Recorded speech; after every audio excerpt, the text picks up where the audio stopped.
Hello everyone, and thanks for tuning in to the epic 6th Winter 2025-26 update from GavsWeatherVids. So here we go again, we're going to bring you yet more winter data. We're up to update number 6 now, and I shall get on with your 6th Winter 2025-26 update in a moment.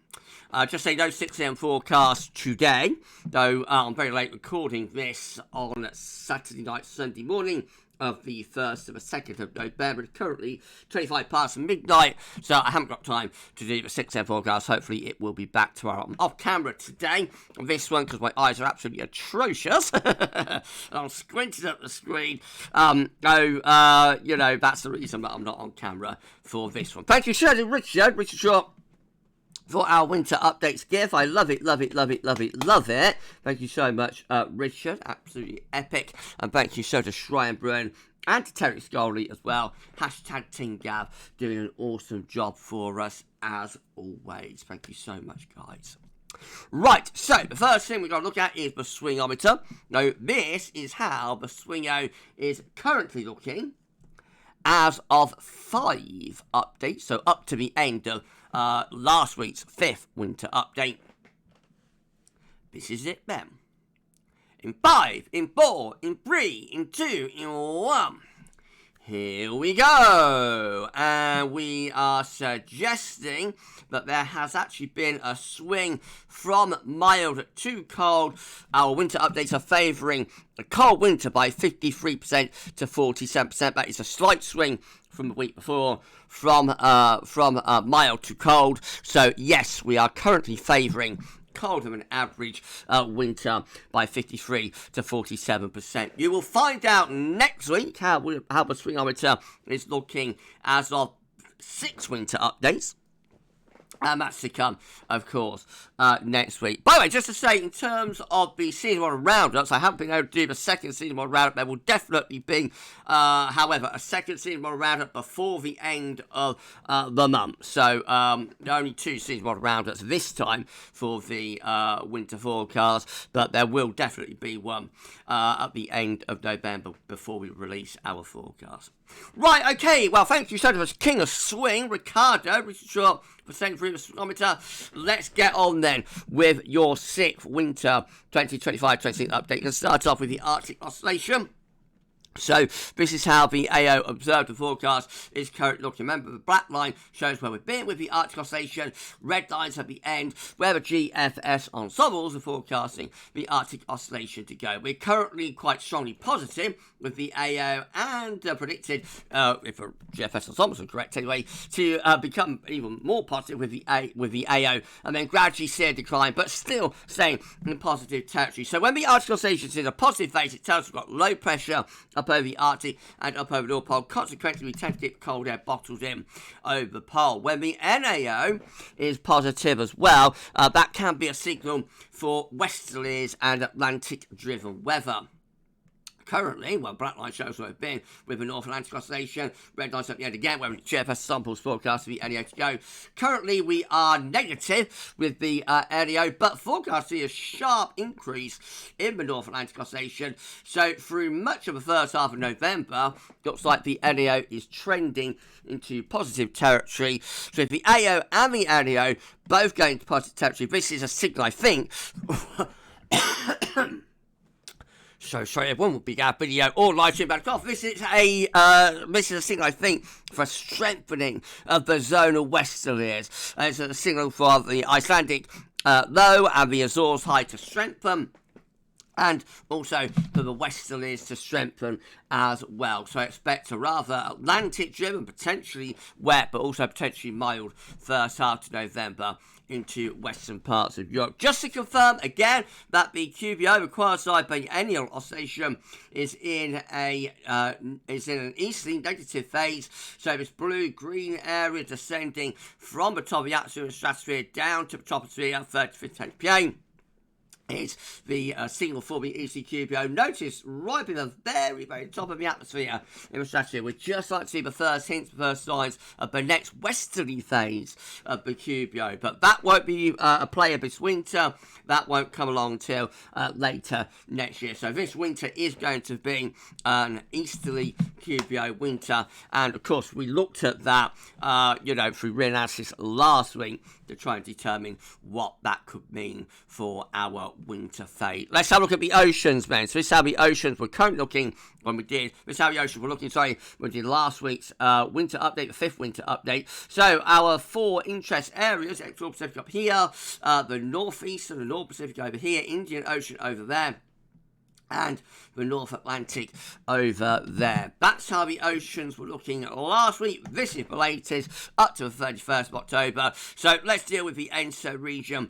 First of all, we still see the signal for La Nina there through the equatorial Pacific Ocean. Has it strengthened in the past week? Actually, I think it might have weakened very slightly in the central and eastern region. Though in the shallow waters towards Peru, the sea surface temperature is actually trending a little bit warmer than average, but their shallow waters, they're prone to changes with climatology, with the weather conditions. So these deeper waters, but tail by tail, and we do still see the signal for La Nina here through the central and eastern part of the central west part, I should say, of the actual Pacific Ocean. But I think it's a slightly weak signal than we had last week. Going northwards into the northern Pacific, and this is where we're looking now. So that situation last week, this situation this week, we have seen further cooling in the northeastern portion of the Pacific Ocean up here.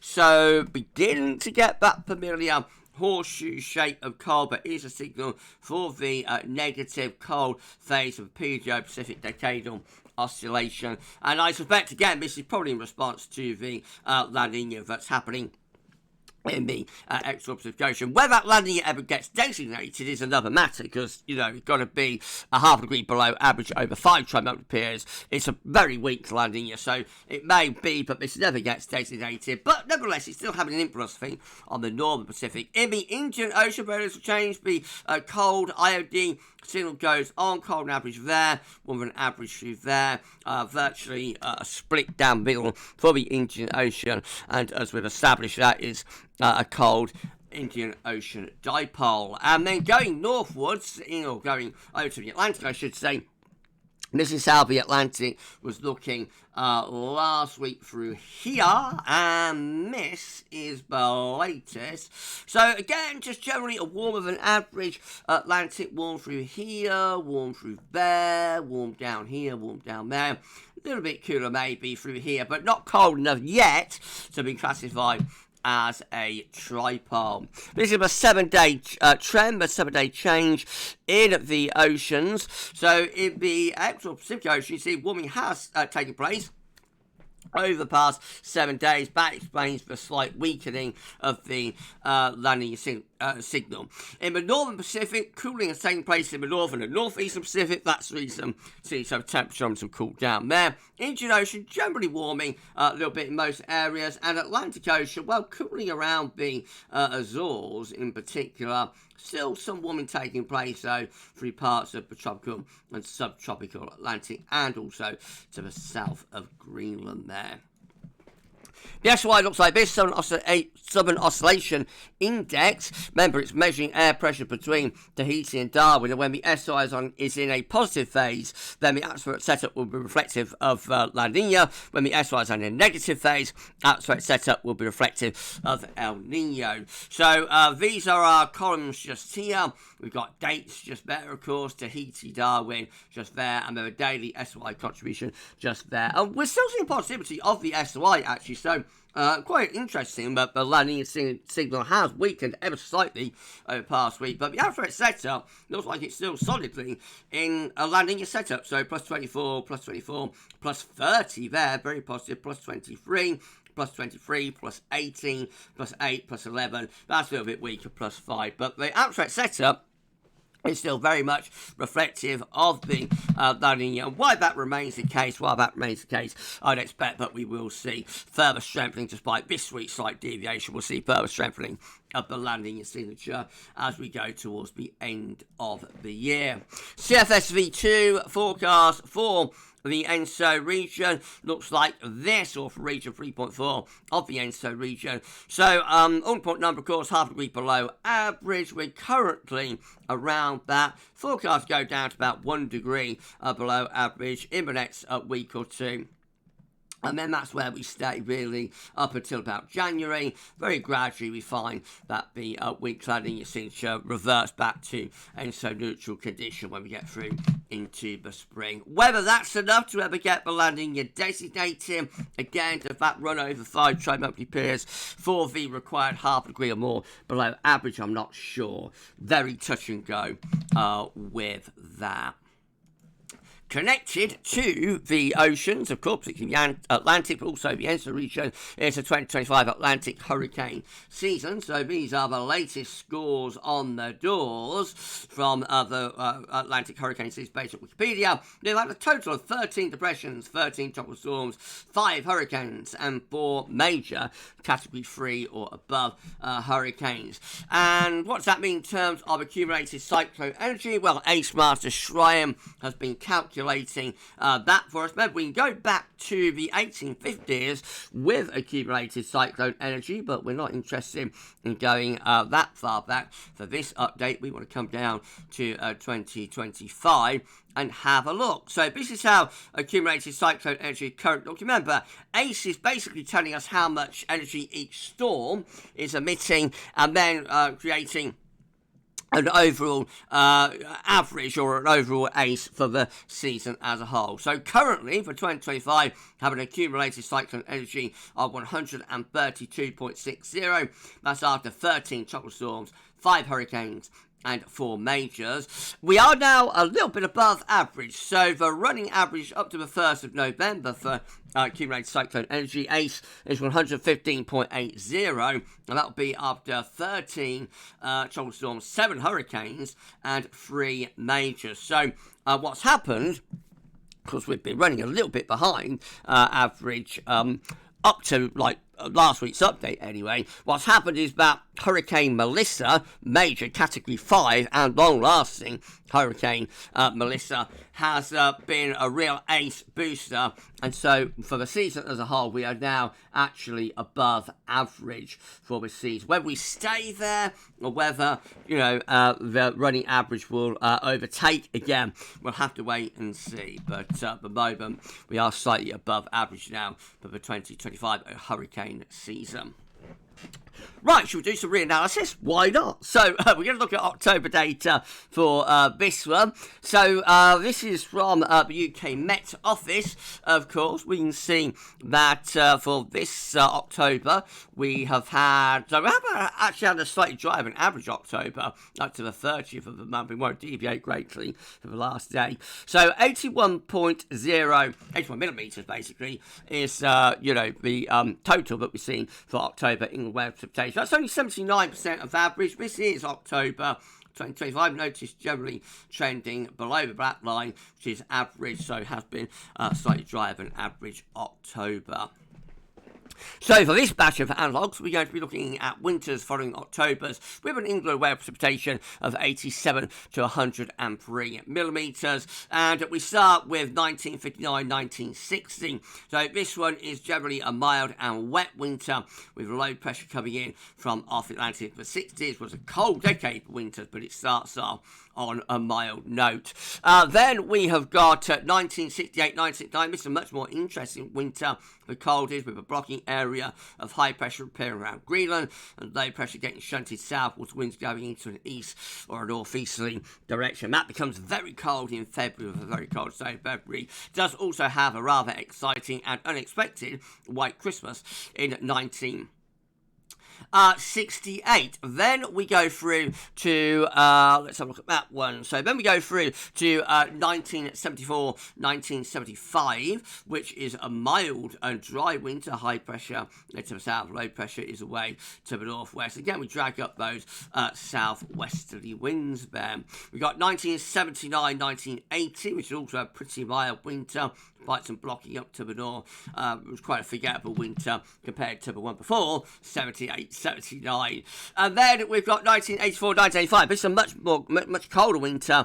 Again, proper cold winter here with high pressure blocking away to the north, low pressure down to the south. That brings the wind in from those east to northeasterly, so that northeasterly direction. It starts off the trilogy of the cold and snowy winters in the middle of the 1980s. Wow, wow, wow. Then we've got 1986, 1987, which is the third and final of the trilogy. So again, we see high pressure up to the north, bringing those east winds. Has the big freeze in January of 1987, with perhaps the coldest single spell of weather since 1740.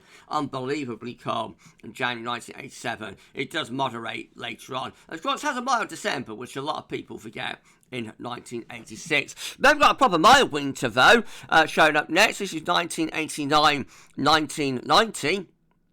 With low pressure again in the Atlantic, and this time we bring up wind from southwesterly direction, high pressure down into the Med. That's a classic mild late 1980s, 1990s winter. We got 92, 93, basically dry and quiet with one or two stormy outbreaks in January of 93, but otherwise that's a pretty forgettable winter again. We got 1993, 1994, much more unsettled winter with some colder intervals coming along as well. Lots of low pressure heading in then from off the Atlantic. So that one had some cold weather around Christmas, and February of 1994 also has some colder interludes. We've got 96, 97, classic front-loaded winter, very cold for Christmas and New Year into early January, then gets much milder with a very mild and wet February in 1997. We've got 2008, 2009, that starts the colder period of winters, but we had from 08, 09 to 12, 13, long and distant memory now, of course. But high pressure towards Scandinavia, low pressure down to south, winds coming in from the east. Yes, that's a rather unexpectedly, at the time, colder winter. And again, particularly focused on early February, but does have cold interludes before that as well, actually. And then finally, we've got 2024, 2025. Last winter was generally a winter to forget, really. Though a lot of high pressure, a lot of dry weather. Did have quite a cold January with some overnight frost, not much snow. Of course, we had that easterly, but probably the mildest easterly that you could ever get in early February of 2025. Very disappointing. The cold is that one. Okay, so let's put all that together then. This out all December's combined are following October's with an England weather precipitation of 87 to 103 millimetres. Low pressure coming in from off the Atlantic, so a mild but wet signal for the Decembers. January's combined, a little bit more interest, so we do get a blocking signal appearing around Greenwich. It's quite weak though, so not sure it's quite enough really to allow much cold in. Maybe to the north we could see some colder outbreaks on average with some of these January. But we'll be deviating though. So we've got 1987, which is a severely cold January in the mix there.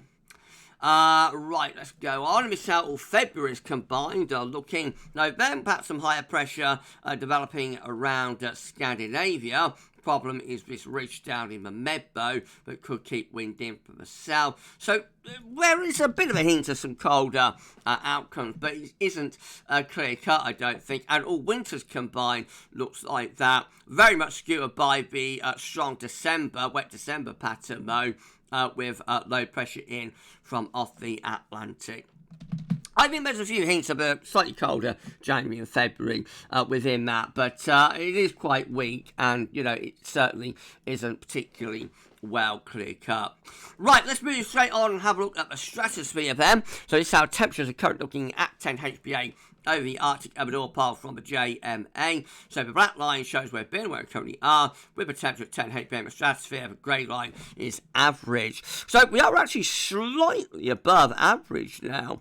Only ever so slightly, but we are ever so slightly above average for a temperature at 10 HPA, a little bit above that grey line. Going to 30 HPA, close to the troposphere, there we're also above average, interestingly. Again, we see that. Hold on a second, everybody.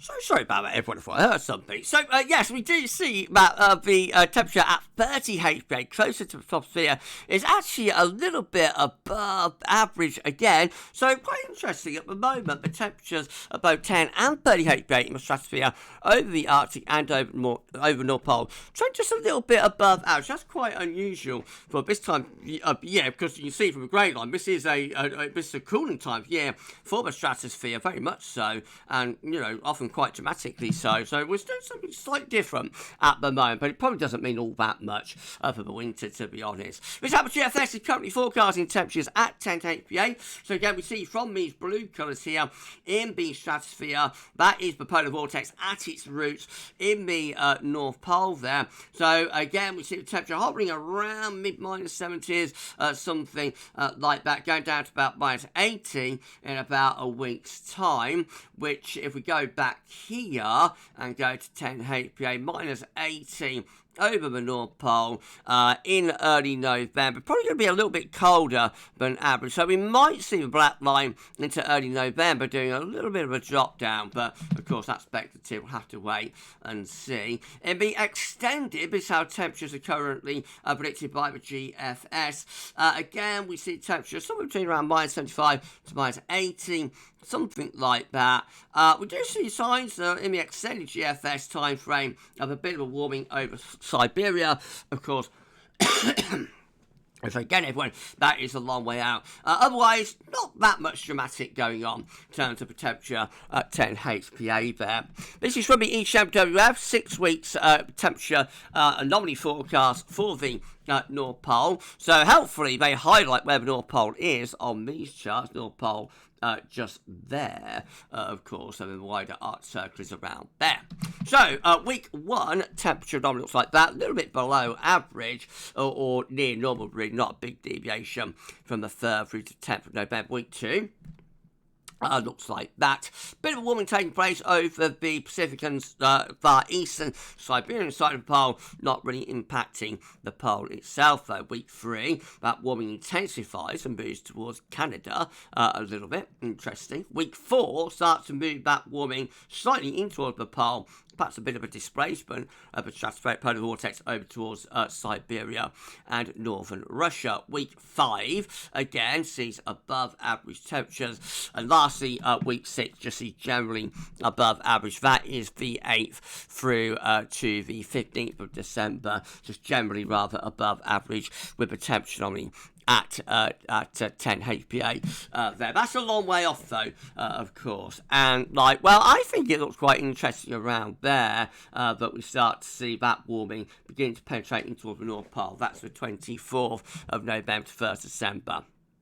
Have to wait and see if that means anything or not. Right, so this is how solar winds are forecast for the next 6 weeks from the ECMWF as well, by the way. So another way of looking at the stratospheric polar vortex, one way of looking at it is through the temperature at 10 HPA stratosphere over the North Pole. The other way of looking at it, in terms of its strength anyway, is from the zonal winds. So currently the zonal wind is actually weaker than average, not surprising given the temperature at 10 HPA is a little bit above average. We see that we go slightly above average though. The red line, of course, is the average line. Slightly above average with the zonal wind in around a week's time. But then a further weakening. Quite interesting how the zonal wind is predicted to weaken there for the second half of November. That's as that warming occurs from Canada and moves in towards the pole as well. Perhaps going a bit stronger again as we move into the middle part of December. But of course, that is a very, very, very, very long way off. Right, we'll have a little break there, and when we come back, we're going to go through Eurasian snow cover. So I shall see you in 2 seconds' time. See you soon, everyone. Okay, we're back and we're ready to resume the epic 6th Winter 2025-26 update from GavsWeatherVids. If you've enjoyed what you've seen so far, please do like, share and subscribe. And thank you so much, everyone, for doing that for GavsWeatherVids. It's awesome. Thank you so much, everyone. Up to update number 6 for Winter. By the way, I know that I haven't given you the date yet for the Winter forecast. I'm holding off on that a little bit later than I usually do to make sure that I can definitely deliver on that date. So I'll hopefully have that date for you, though, next week. If not next week, it'll be the following week. But it's going to be like the beginning of December, as it always is. But the exact date is going to be confirmed very shortly. Right, okay. Again, thanks to Richard Shaw and Ricardo for our amazing winter updates give. Let's have a look at Eurasian snow cover then. So this is how things were looking in terms of Eurasian snow cover as of last week's 5th winter update. We're doing pretty badly, wasn't we? You watched last week's winter update. You know, there were very few years within the archive that, were doing as poorly as we currently are for snow cover there across not only Russia, and Siberia, but also across Scandinavia and those Nordic regions as well. Well, let's see the latest. So in 5, in 4, in 3, in 2, in 1, here it is. So we have seen a very slight increase, a very slight expansion of that snow line through central parts of Russia.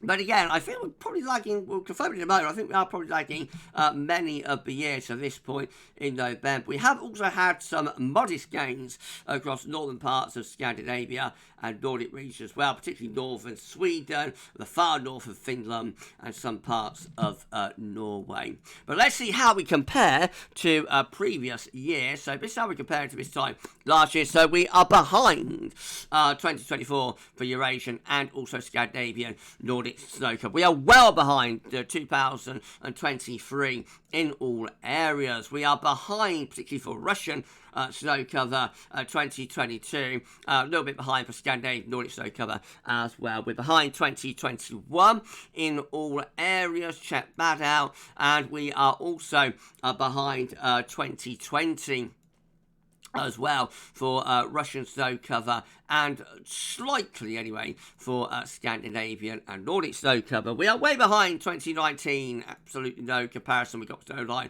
all the way to like the border with Europe, Russian border with Europe at this point, and we are well behind 2018 as well in all areas. Oh dear, well, we're well behind 2017 as well in all areas. We are way behind 2016. We got snow into eastern parts of Europe at this point in 2016. And then in terms of 2015, well, we're lagging behind 2015 as well. We're going to find a year, but we're doing better than. Well, we're doing worse than 2014, so it won't be that year. What about 2013? So that's probably quite close. That's probably quite close for Russian snow cover, but we are behind it for Scandinavian Nordic snow cover, and we're a little bit behind for Russian snow cover as well. That's 2012, which had a very rapid advance of snow cover into Europe through late October and covered most of Scandinavia. So obviously we are way behind 2012 at this point too. That's 2011. So what do we make of that year? So we're lagging behind 2011, particularly the Russian snow cover, but probably very close, or even maybe even slightly ahead actually, the Scandinavian and Nordic snow cover. One of a few years that we're doing better about Scandinavia and Nordic snow cover. That is 2010.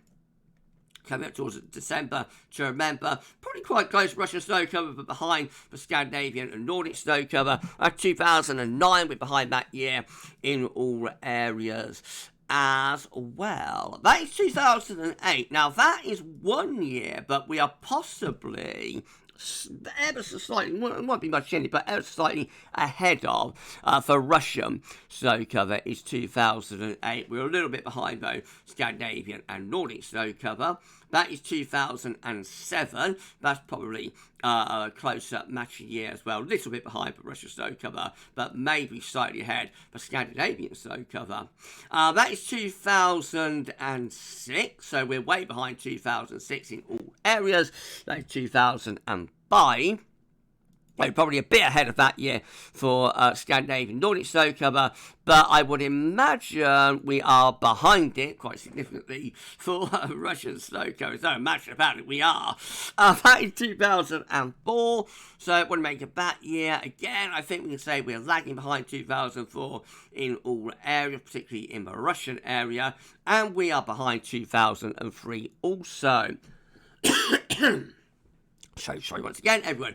We're behind 2002, and we're behind 2001 at this point. Also, we're behind the year 2000 as well. Oh dear, we're not doing very well, are we? What about 1999? That could be one of the closer matching years. That might be the closest matching years, actually, for Russian snow cover, a little bit behind Scandinavian Nordic snow cover. And then that is 1998, so we're a little bit behind 1998 in most areas. Right, we're going to go even further back to the 1960s. I won't do year-by-year comparisons this time, so just keep that in mind. The snow line across Russia is currently more or less a central portion, really, and that's how not for Scandinavia, basically just the high areas and the far northern areas of Sweden, Norway, and the extreme north perhaps of Finland as well. So let's do this, Ben. So we're behind 1997 quite clearly, particularly for Russian snow cover. We are behind 1996 as well. We're way behind 1995, where the snow line had already got to the border between Russia and Europe. And as far as 1994 is concerned, we're behind in all areas. 1994 as well. 1993, we're behind that year too. We're behind 1992. Also, we're behind 1991 as well. 1990 could be a closer matching year. But snow line more or less through central Russia.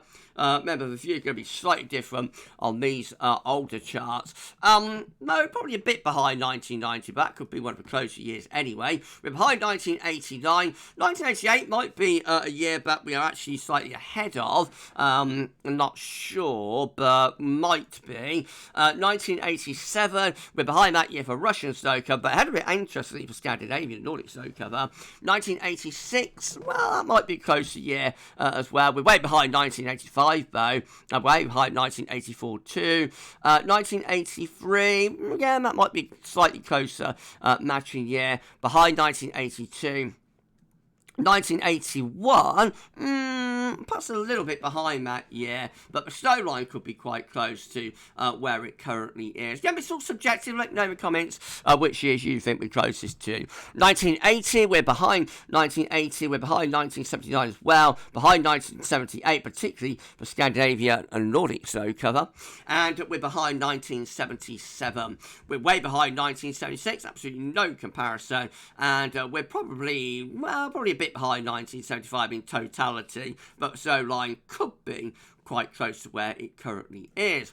1974 showed that we're behind that year, especially for Scandinavian and Nordic snow cover, and 1973 we are behind that year too. We're behind 1972, and we're also behind 1971. We're behind 1970. 1969 appears not being able to see that partial updates, and we can see that we are way behind 1969 as well. We're behind 1968. We are behind 1967, and we're behind 1966 too. So we're really not doing all that well for snow cover still. This is a different year. Many recent years have seen a rapid advancement of snow cover, particularly across Russia, but also at times across Scandinavia and Nordic regions as well.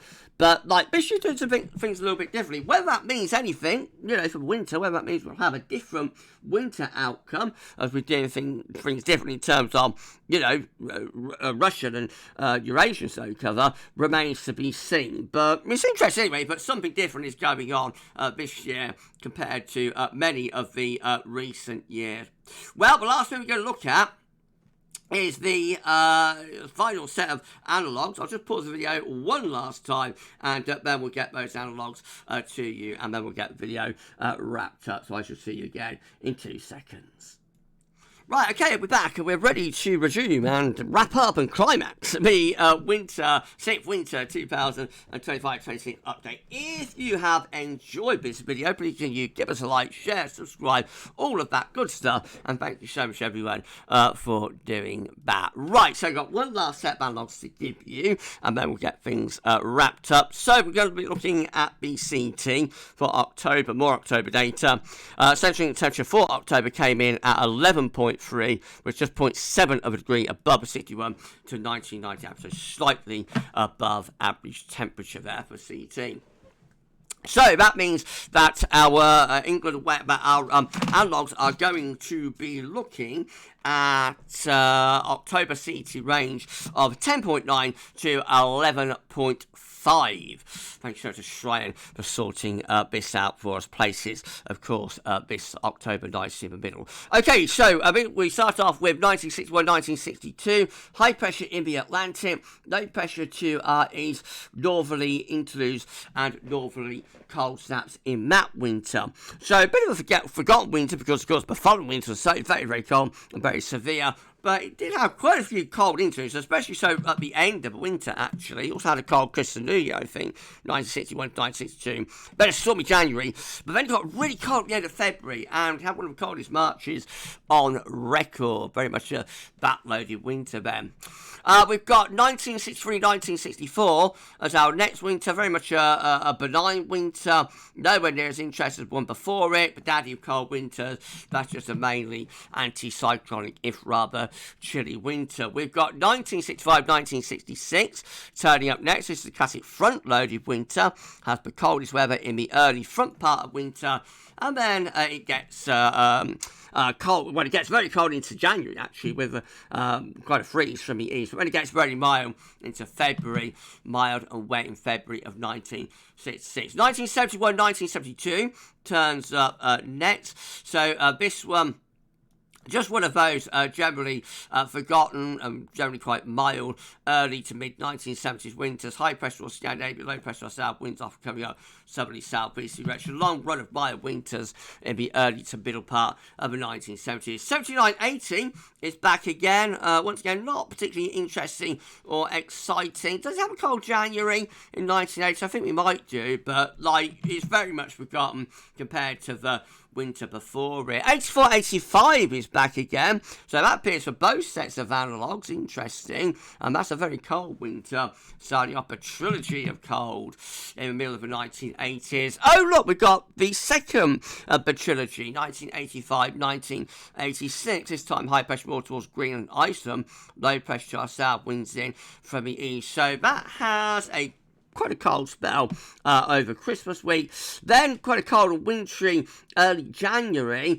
and then at the end of January into February it gets very, very cold, big Scandinavian, Siberian high, bring in most easterly winds, severely cold with a sub-zero CT in February of 1986, not that much snow.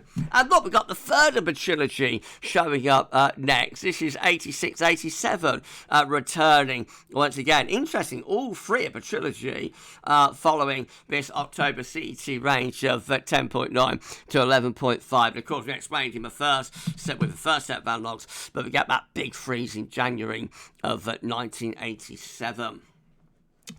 Been quite a long gap to 09-10, so this is the coldest of the recent winters overall. Of course, December, to remember, 2010 is the coldest individual month, but for the winter overall, it will be 09-10, I think, which was a proper cold winter, blocking areas of high pressure to the north, low pressure down to south, and again, bringing those winds in from an easterly direction. A lot of cold and wintry weather, often quite snowy, in winter of 09-10, which was the coldest winter for Scotland since 1963, coldest overall winter for the UK since 1979. A lot of people forget that. We got 2015-16, exceptionally mild winter though, although it did have a super El Nino going on, so you have both southwesterly winds and barely a frost all winter. And then 2024, 2025, round to half, as explained in the first set of analogues, that is a anticyclonic winter and not very exciting. Right, let's put all that together. Finally, then, this how all December's combined are looking following October CT range of 10.9 to 11.5. A mild and wet single for the December's low pressure coming in from off the Atlantic. But January, much more interesting as that blocking area of high pressure appears around Greenland and Iceland. The low pressure shafts get pushed southwards. Much stronger blocks could deliver colder air a lot further south compared to the first set of analogues. And then all February's combined look like that. Again, very interesting.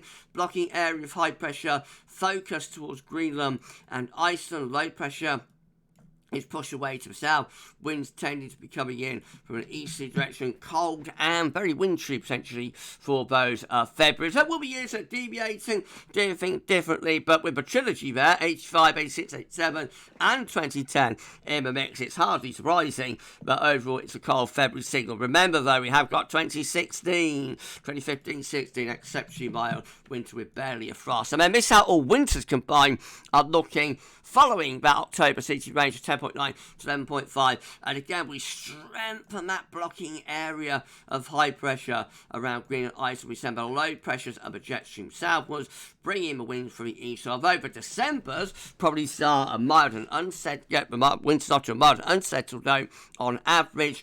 Yes, we do see potentially a colder signal for the January's and also for the February's as well. Interesting.